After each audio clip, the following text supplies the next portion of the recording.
A verdadeira Arca de Noé está neste local, parte 2, Coisas da Bíblia na vida real. Segundo a Bíblia, logo após o dilúvio, a arca atracou no 7º mês sobre as montanhas de Ararat. Mas, para contarmos a história completa, vamos voltar ao ano de 1948, onde habitantes de uma vila próxima às montanhas do Monte Ararat, no leste da Turquia, relataram que um terremoto movimentou as montanhas, revelando de repente uma silhueta muito semelhante a uma embarcação de grande porte. Embora vejamos isso como um evento extraordinário, não foi algo que repercutiu nas notícias da época até 1959, quando o piloto de um avião turco tirou fotos aéreas das montanhas de Ararat. Uma dessas fotos capturou a imagem de um objeto com a forma de um barco. Ao ver essas imagens, o Dr. Arthur Brandenburger, um especialista em fotogrametria histórica da Universidade Estadual de Ohio, nos Estados Unidos, concluiu: "Não tenho dúvida de que este objeto é um barco. Ao longo de toda a minha carreira, nunca vi um objeto como este em uma fotografia aérea." Em seguida, em 1960, uma equipe da revista Life dos Estados Unidos realizou uma expedição de 1 dia e meio no local. Esse tempo foi suficiente para realizar alguns testes científicos. Ao chegar, eles fizeram uma explosão com dinamite em um dos lados e, embora algumas madeiras petrificadas tenham sido reveladas, a conclusão deles foi que não havia nada de interesse arqueológico. A única informação relevante para eles era que essa estrutura foi feita pelo homem e não era uma formação natural da Terra. Então, eles deixaram de lado. A única coisa que foi feita foi uma publicação na revista com o chamativo título A Arca de Noé, juntamente com a fotografia tirada do ar. Esses pesquisadores nunca imaginaram que a revista chegaria até Ron Wyatt, um aventureiro americano conhecido por ser um cristão fervoroso e apaixonado por provar que as histórias da Bíblia eram completamente reais. Após ler a revista, Ron ficou curioso e decidiu visitar o local em 1977, acompanhado por seus 2 filhos adolescentes.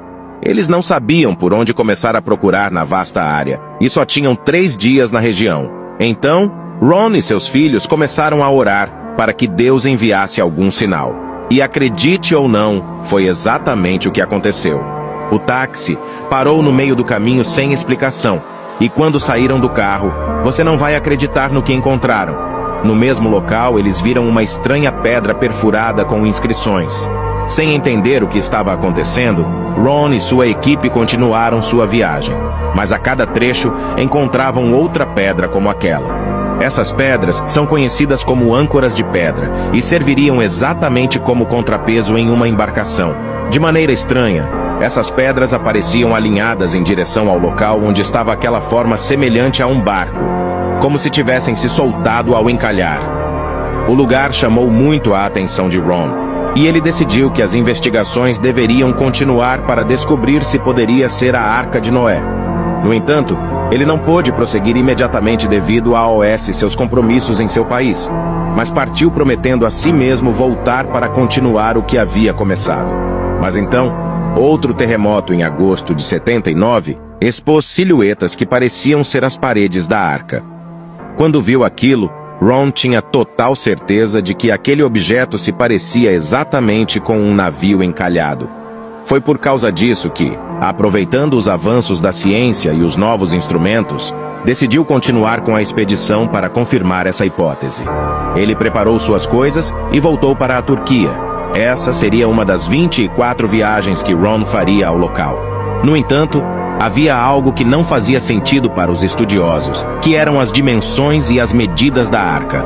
A Bíblia diz que a arca possuía 300 côvados de comprimento, 50 côvados de largura e 30 de altura, com 3 andares, um embaixo, outro no meio e outro em cima. Se convertermos 300 côvados hebraicos para metros, obtemos uma medida de aproximadamente 135 metros. No entanto, após ser medida a extensão do formato de barco nos montes de Ararat, foi obtido 157 metros de comprimento.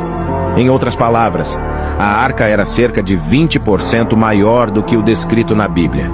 Esse fato era um dos argumentos mais fortes dos estudiosos para que essa não fosse a verdadeira Arca de Noé. Mas Ron não desistia facilmente. Ele estava convencido de que aquela era a Arca do Dilúvio. E ao refletir, lembrou de um fato histórico que muitos ignoraram. Quem foi o autor do Gênesis?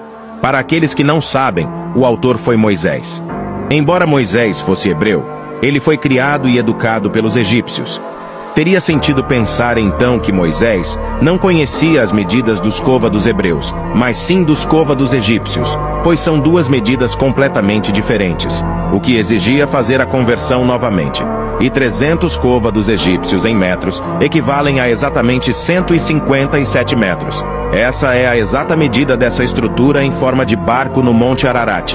As dúvidas foram diminuindo. Esse cristão arqueólogo, por vocação, estava chocando o mundo ao provar cada vez mais que estava certo sobre a origem dessa silhueta. E a maior descoberta ainda estava por vir.